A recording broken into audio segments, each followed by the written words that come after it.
Here's a question that starts more fights than money or sex. And the question is, why do I even have to ask? One person is exhausted from carrying everything. The other is overwhelmed by expectations they didn't know existed. Have you ever felt like the project manager in your own home? You aren't just doing the dishes. You're the only one that noticed them needing to be done. Today we explore why you never asked is the most painful sentence in a marriage. There we go. The most painful. That's kind of interesting. Yeah. Hey, welcome back to Change the Odds for Marriage and Family. We're never meant to be a game of chance. Kevin A. Thompson with you, Blaine and Adrienne Neufeld. This is fun. Good to see y'all. Great to be here. Here we are. Yes. Another fight club. Oh, this is really helping people. You know that? Is it? I've been, yes. Yeah, no, it actually is. And, That's good. And I have had a lot of people come up and say, thank you for talking about those things that need to be talked about and are applicable. So that's encouraging. That's good right? stuff. For the season ahead of us. So if you have a fight, you're welcome to go to changetheodds.com, take a couple of assessments. You can tell what the fight actually is, or I'm sorry, you can tell us what the fight is. We will then tell you what's going on within your lives. Break it down. We have a whole series of how we go about doing that. Adrienne, what so far in all of these fight clubs, what is that you kind of learned about yourself that maybe you hadn't thought of previously? I'm learning that I like predictability and certainty. I kind of never, I mean, I knew that I'm a little, or, I think I've grown. I think I've had seasons of anxious attachment and now I'm more secure. I've also had seasons of avoidant attachment. So it's a possibility that you can have more than one attachment style, but you grow and if you choose to grow and learn, you can become secure. Yeah. Well, which is why one reason in love styles, I prefer to break it down as secure attachment, non-secure attachment. Just that simple dichotomy instead of having to be, ooh, is this anxious? Is this avoidant? Right. Now it comes in handy and we'll look at it and there's an assessment there to assist you in that. But I think it's a misnomer of this idea of, oh, I'm just anxiously attached. That's just who I am. Right. No, because 1 minute I'm securely attached with somebody. True. I'm anxious with somebody else. I'm avoidant with somebody else. These more define relationships and seasons of life than they define the totality of who we are. Yes, 100%. Yeah. And you've said this lots where she's getting to know herself more. So she almost becomes automatically more secure because she's like naming it and claiming it and then working on it and then is growing. So no, that's good job, exactly man. right. Thanks. Dan Siegel says you name it to tame it. Yeah. And so as we begin to understand ourselves, it actually begins to tame us into more healthy kind of ways to interact. And as that not only does it make us easier to love, it then gives us compassion and empathy toward our spouse, where we start understanding who You they typically are. say you name it to blame it because I get blamed for. Oh, there we go. Oh, that's a whole different. Shots fired right out of the gate. Let's just start a fight. Let's forget this fight. Yeah. Let's go with It's a joke. So this fight we're looking at today is an interesting one because there's some fights that, man, the moment the issue happens, it happens. The fight takes place. This to me is one that is so related to attachment because it simmers. So there's these little, just these almost like paper cuts, right? These little shots that And are those hurt. hurt. They hurt. But you don't bleed it out. They You don't bleed out. build up over time.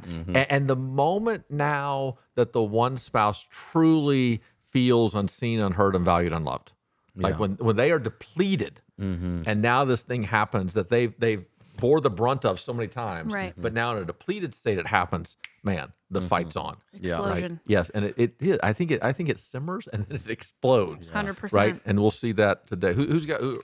I'll do You it. got it? All right. I got it. Here's the fight that's been texted in. You can go to Change the Odds, or you can go on Instagram. Let us know your fight. We'd love to hear it. Break it down on the show. We won't even use your names unless we accidentally do so.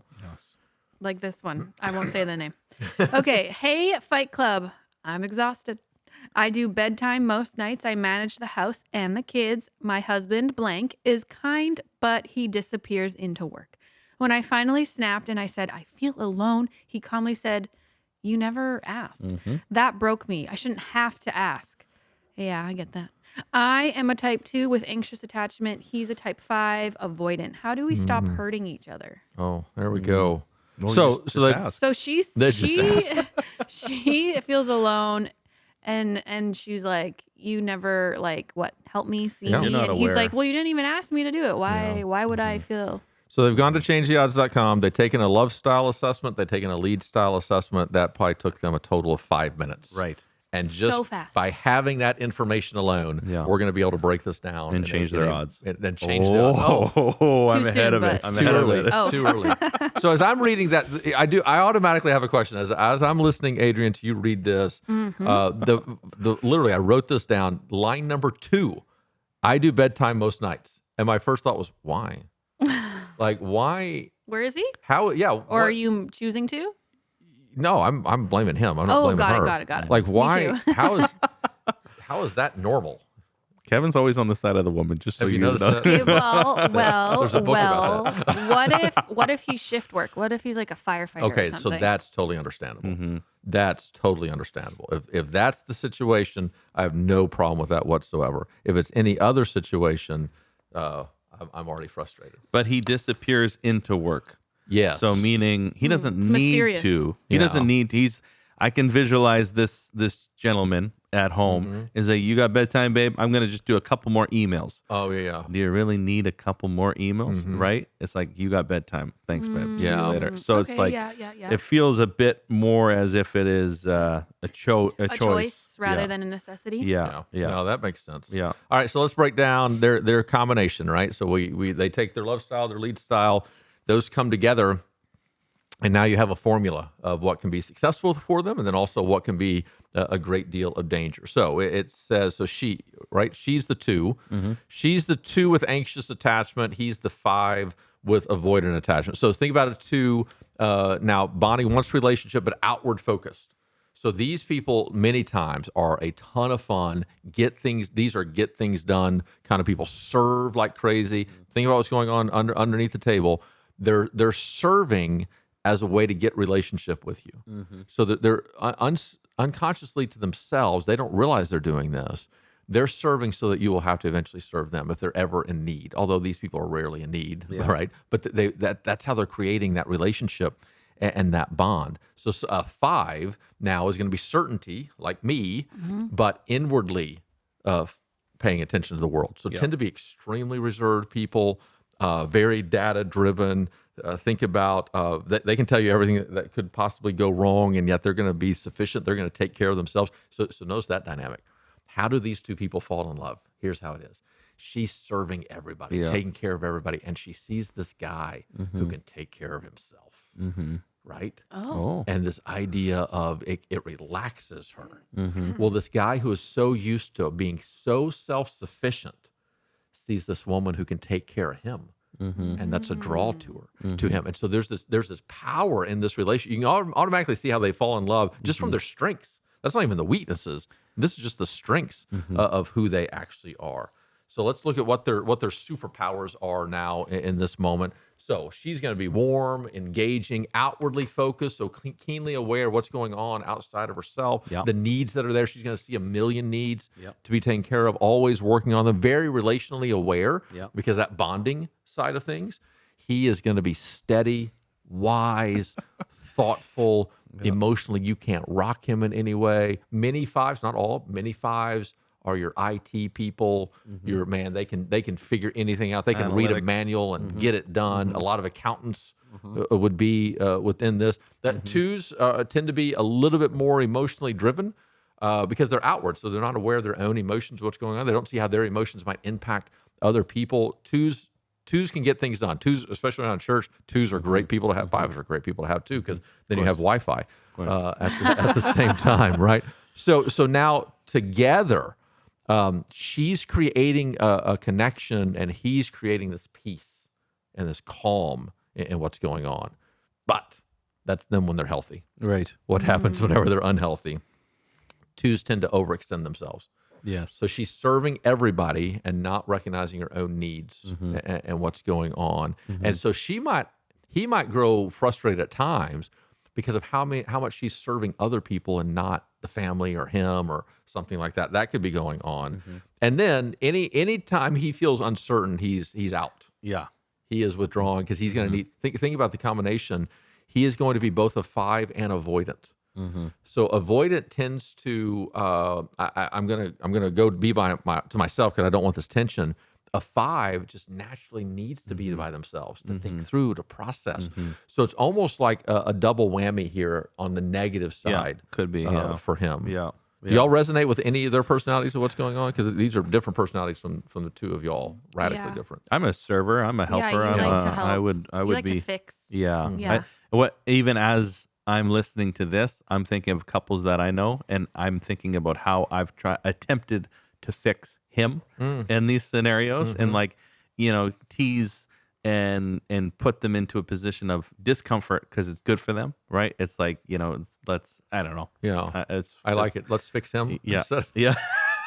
instead of just appreciating who we've married in this moment. So as an 8 and 2s are very similar, Sure. by the way. Mm-hmm. So they're looking at the world a little bit differently, and what they're desiring underneath is a little bit different. Mm-hmm. But if you have big personalities, most of the time you're like, that's an 8 or a 2. One of them, we'll just have to see what's underlying. So you'll have a lot of affection for a 2 and what's going on there. So let's look at a couple of the shadow sides of what could be a danger here, and then we'll get down into the actual fight. A 2 unconsciously is keeping score Yeah. of how much help is going on. Oh, really? Yes. So think about they want bonding, right? So they're bonding outward. So they want relationship. How do I get this relationship? Whereas an achiever is going to go a 3 is going to go accomplish something, so you value them. Yeah. A 2 is going to serve you, so you value them. But in the back of their mind, they're going, "Well, I took them to dinner, and I did this, and I did that, and I did this, and I did that," with this expectation of, "Look at how far ahead I am." Yeah. And the scorecard. So when I need it, yeah. Oh, that's very interesting. they have to be there. And then when the other person doesn't fulfill that, and they've kept score for 15 years, and then Big they're fight. like, "Hold on, I've done all this for you. Yes. Can you not do this one thing for me? Yeah. What are you talking about? Yep. What do you mean you've done all this thing? So Yep. yeah, No, that's this exactly is- right. This is And and then the 5 is, think about a 5 lives in this world where resources are scarce. yeah, And so they're always making sure that they're protecting the resources. Many times a 5 will come across as extremely reserved. And they don't know this, but literally even their body is conserving energy. Yeah. That way, if they have to extend it, they'll go extend it. So, I mean, they can work hard and be late and do all those kind of things, but they're going to live in this constant state of conserving their energy so that whenever it's demanded of them, they'll go do it. So notice what's been set up here. You have this idea of she is quick to see problems and go solve them.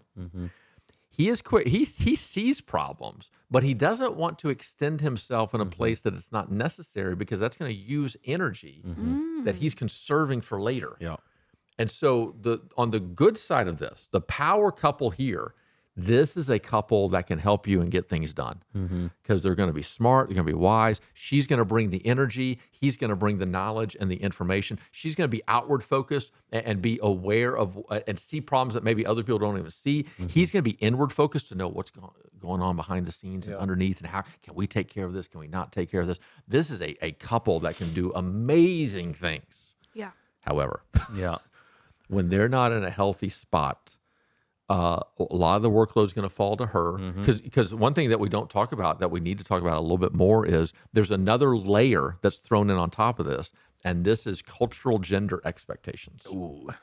Right? Yeah. So you have the personalities at play, you have the attachments at play. Now you have a cultural gender expectation within the family dynamic, where it's just assumed the wife is kind of more in charge of the house and the kids. Yeah. It's just assumed Yeah. she's going to take care of more of these Yeah. things, and I'm going to go over Yeah. here and do my thing. So I think all those things come in together. And let's get back to the actual fight. What happened is he disappears into work, and then finally, so this has been going on, and then she does bedtime all the time. When finally I snapped, and what caused the snapping? Him asking or making the statement, "Well, you never asked." yeah. I also see I'm exhausted, meaning I'm unhealthy right now. Because as a doer, as a server, as a goer, Depleted. you're depleted. Depleted. I'm exhausted. That's your cry for help, right? And Yes. he's not hearing it and not seeing it. She's in a bad spot. And then he says, well, he never even asked. Yes.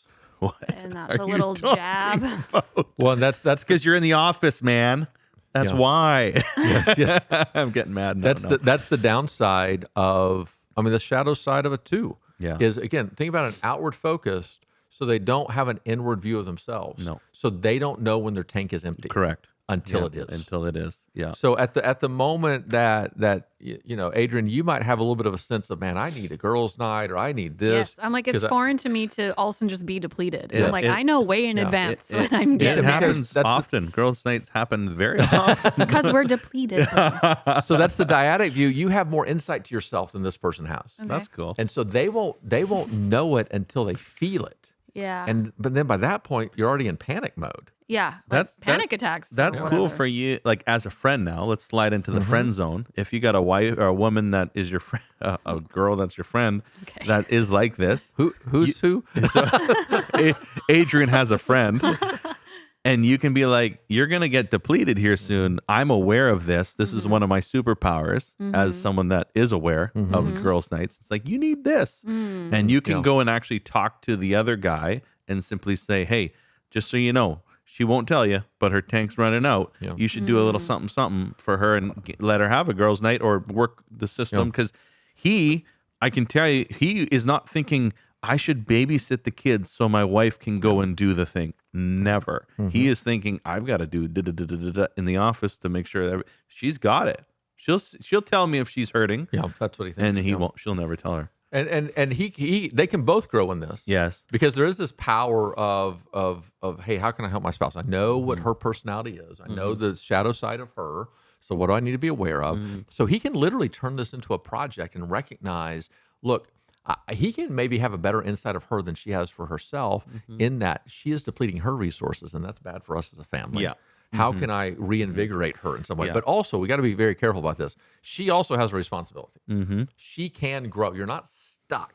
All right, this is her lead style. She generally leads like an 8, right? Sorry, like a 2. Bonding outward. However, she can grow. She can learn how to get more in touch with herself. It would be really powerful for her to have a friend who is a 4, who is inward attention. So the same kind of idea of I want bonding, I want relationship, but now somebody who's more inward focused. And basically, how can I learn from her to be so in tune with her own emotions? She can benefit from being friends with Adrienne here, who I can do both. I can be outward and inward, and to grow in that area to where she can begin to learn what are the signs that I'm depleted. Because people like that too, they'll feel guilty for taking one for themselves. Absolutely. So it's like, no, I don't deserve it. I need to help a bit more, and then I'll do a girls' trip. No, he can't survive on his own because if he, is left, I do everything anyway, so I can't leave.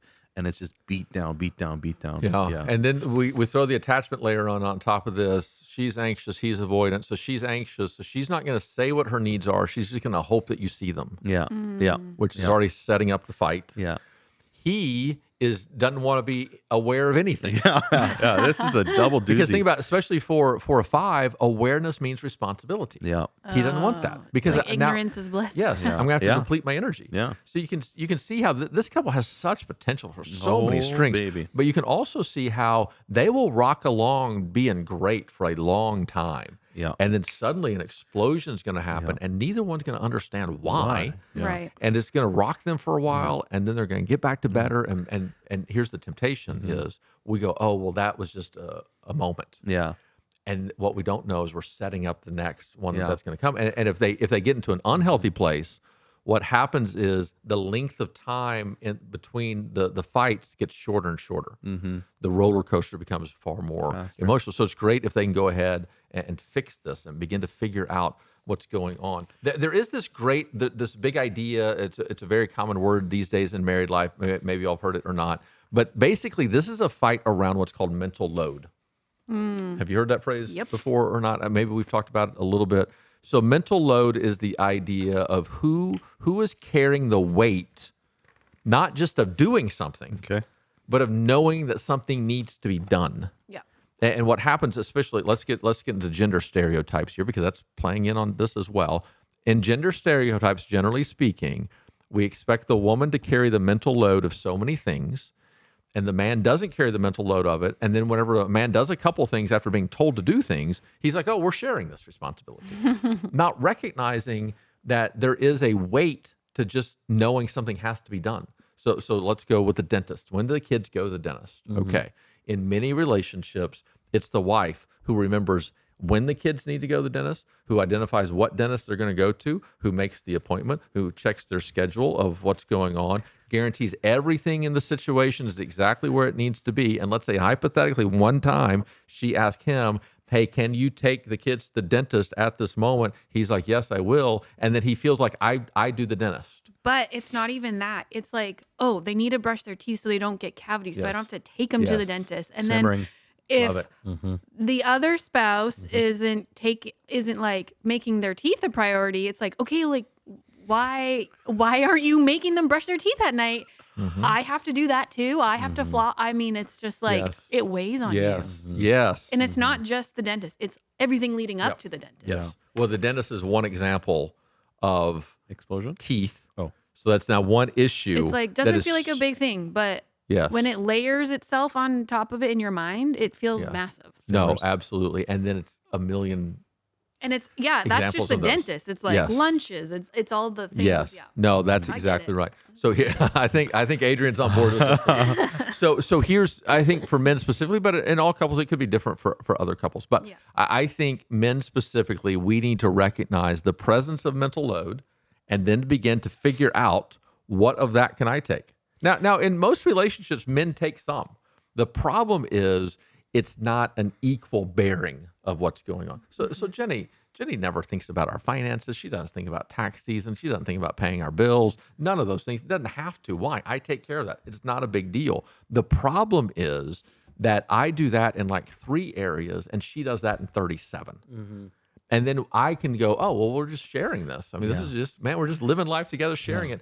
She's exhausted. Yeah. And I'm over here kind of living in denial. Yeah. The big takeaway so far for me is when you said when he needs to be aware of her tank, because I think that applies to so many more just marriages.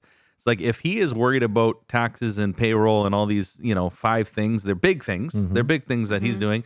The biggest is her tank. Because if he goes and says, I wonder if her tank is full, I got to get out of my work stuff and go check in. How are you doing, babe? And it's like, actually, it gives validation, say, I'm exhausted. About what? She doesn't need to ask. You need to ask. And so like, if his focus is filling up her tank and jumping in and doing various things and getting her tank full, she can do a lot of those things on the regular day, but it's the days when it's empty. So it's like, just make that tank a focus, one of your focuses every day of, I wonder how she's doing. That should be a good question to say to your wife. Yeah, no doubt. We talk about in Friends, Partners, and Lovers that one of the powers of marriage is that every single day I have somebody who wakes up who's thinking about me and how to make my day better. And she's waking up every day knowing I'm thinking about her and how can I make her better. We don't have to bear this life alone in a healthy marriage. And one thing I think that can happen here from a strength standpoint is you can always leverage who you are, what your lead style is, leverage that for the well-being of your spouse. Yeah. And so he is so good at probably information and all those things, will become intrigued about who she Exactly. is and leverage that Yeah. toward her. She is so good about serving everybody. Great. Let's make sure that we're Yeah. also serving Yeah. him in the midst of that process. Now, let's look at what secure attachment would look like here. So anxious attachment is she's serving, hoping that he will just notice, right? Avoidant attachment is I'm stepping out, hoping everything will she won't bring anything up. Secure attachment now will look like she learns that she can ask for help. Yes. To her, that's defeat. Yeah. Why? Weakness. For a 2, Failure, I weakness. love how a 9's like, why? Why? So for a 2 who literally, I get relationship by serving others. If you ask, then there's no relationship. Well, the idea, now I'm indebted to you. I got to double down my serving too. It makes more work for Oh me. my gosh. It could make more work for me, and I've lost my leverage over you to make sure that we're in a relationship. I remember, I think my grandmother was a 2. One of the hardest working women I've ever met in my entire life. Loved her to death. But I won't forget, she's has cancer. She's on her deathbed, right? We're in the hospital. It's her 90th birthday. And it just so happens that everybody else kind of left. It was just me and my mamaw, right? Mamaw. And That's mamaw, cute. that's an Arkansas thing, isn't it? And so in that moment, she looks up to me and she goes, Kevin, this is so hard, which was unusual for her to kind of say. And so I was trying to pastor her. Yeah. And I'm like, oh my goodness, I can't imagine, she always thought she was going to live to be 100. And I can't imagine the pain of the cancer, of dying, of leaving your family.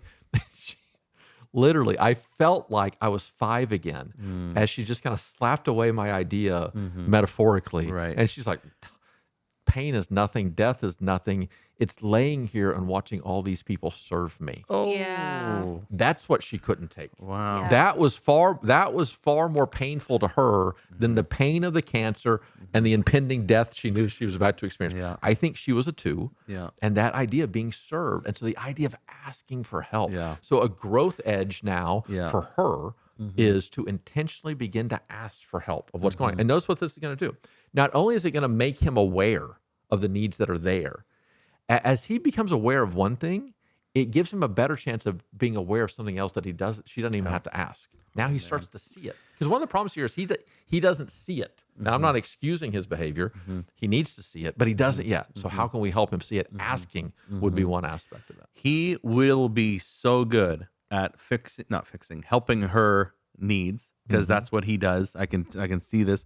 And here's the scary part. If she is unhealthy and the kids move out of the house and she has less things to serve, that will be a very difficult season. Yeah. So therefore, if you can't figure out that secure attachment before those big hurdles come, you'll be grabbing at things and your identity will be in the serving. It's just like that doubles down the importance of finding a secure attachment in.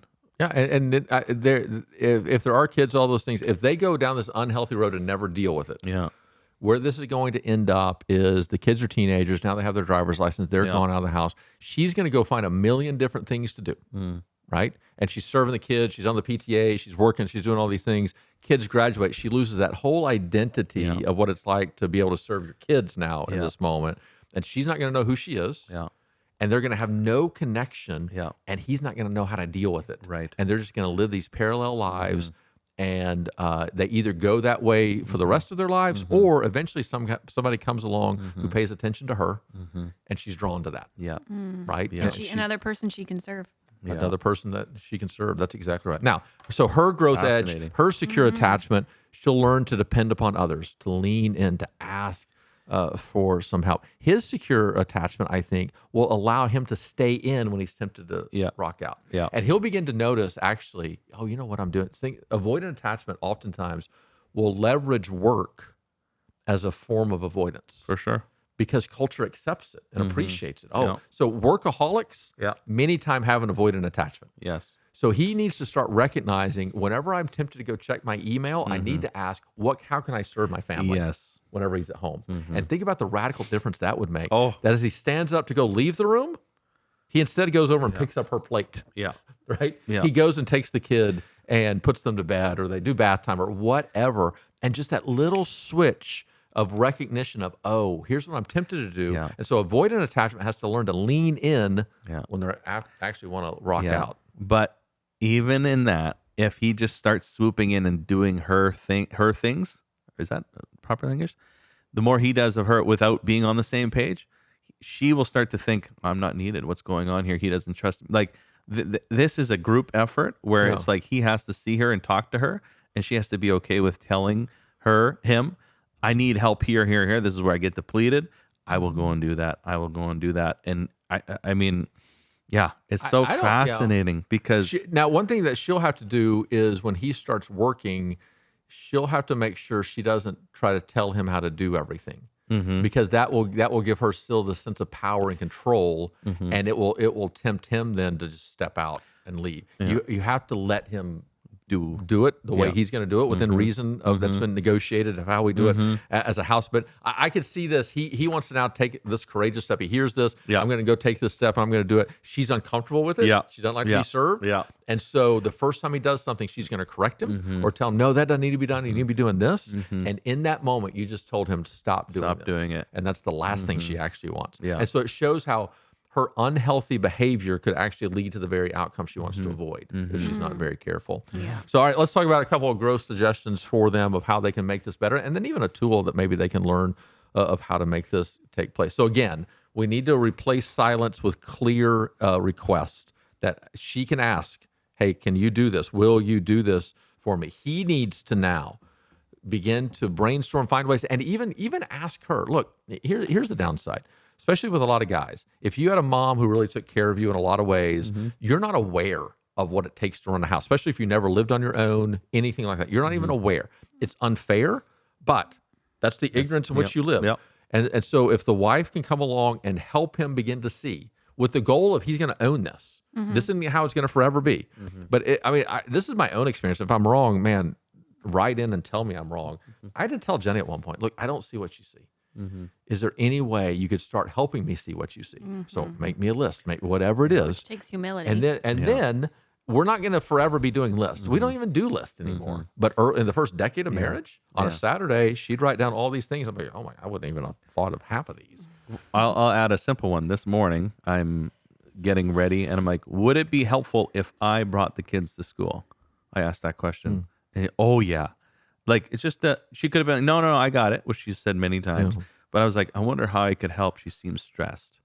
Could I take the kids? If would that be help? Yeah, oh my gosh. And then, right? Yes. Would that be a good example of a simple task where... So mental load. Adrienne, it took 30 minutes and 42 seconds. So before you got here earlier, Adrienne and I were talking, and she said you took the kids to school beforehand, and we were wondering how long into the episode what did it take for you to get a gold Pat star? on the back? before you brought it up. We weren't going to bring it up. Looking for a win. You brought it up.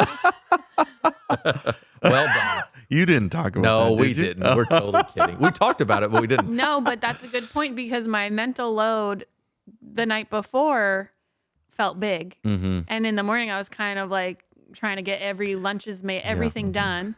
And then you suggested, I was like, oh, okay. That gives me an extra 25 minutes or whatever. And it was funny how the fight last night it was so fast. It wasn't even a fight. No, But I guess we were both like snapped a little. Yeah, it's like, how don't you know what's coming tomorrow? And then I noticed in myself, I'm like telling my kid, you unbuckle yourself. Like, what? Like, Oh, yeah. We took it out on the kids. I was That's what happened. We both what? we were like, fine. And all of a sudden Get we to realized bed. our morning, we were like, we're done. Everybody out of the car. We don't care. Get inside. And what a great way to go to school. Like, they're shell shocked. Like, what just happened What here? just happened? Yeah. We had a great night, do, and then it was snap, Yeah. just because we were uncomfortable, only to create anxious attachment, I'm sure, in our children. Probably. Because A of little that. unpredictability, but that's all right. They were okay in the morning. Remember what They the were okay. experts say is that in healthy, secure relationships, we only get it right 50% of the time. Okay. So that's nice we're to- gonna make mistakes, no Yeah. doubt. So a couple things they can do. Yeah. Clear request. They can begin to start naming their energy levels. That's good. And what that's going to do is really it's going to help her a lot. Yeah. Begin to figure out, am I depleted? Am I not Yeah. depleted? Even an idea of, hey, on a scale of 1 to 10, Yeah. right? 10, you have more energy than you've ever had in your entire life. 1, you're dead. Where are you right now? And that's a good way to start getting great that. idea. It's a good thing to do with kids too, to help them begin to recognize their own Oh, emotions. I like that. And then they need to, she specifically, but needs to stop the scorekeeping. Yeah. And we just need to sit down and have a very practical conversation, which he should be great at, of who's in charge of what, Yeah. who does what. Yeah. And let's begin to break it down. And this is one of the things I talk about in Friends, Partners, and Lovers is there are 3 conversations you should have on annual vacation. And one of the conversations is this: has the workload gotten uneven toward one of us? Yeah. And let's include in that the mental load. Reset. And yeah. so let's just look at in this, because seasons change. Sure. Jobs change, the age of kids, who's going where, what, homework expectations, all those things. Jenny and I, Adrienne and I were talking before. Where were you? No, Adrienne and I were Take talking one before guess. that when my kids were little, there was a little season where they both went to the same school, so I took both of them. But it was always Jenny would take one and I would take the other, and it would switch based on what year it was, just based on how schedules Location, worked. yeah, Which was great because I got one-on-one time and Jenny got one-on-one time with both of them. But it just shows what works today won't necessarily work tomorrow. You have to have Yeah. those conversations. And then I want to talk about just a very simple concept here that I think would be useful for her. And that is if she could begin to learn to make I statements. So think about this. She's bonding, so she loves to serve other people outward. So she's always looking at the needs that are out there. She doesn't know the I at all. He knows himself. He's inward focused. He needs to start learning, how can I look at her? Actually, we. Yeah. Even, right? Yes. Like we That's statements. That's a great Yeah. concept. Thank you. And so, but she needs to look at, Well, I'm going to write my own put book. that in your book. The we statement. So how would she learn to begin to say, here's how I feel, here's what I think? She doesn't think in those terms. That would be a powerful thing. And then, yes, for him to come in and begin to join that. And so basically, in the end, she needs to learn that asking is actually an act of intimacy. And he needs to learn that noticing is an act of service. Yeah. And if they both do that, Yes. they can change the odds. They sure can, Kevin. We'll see you next time.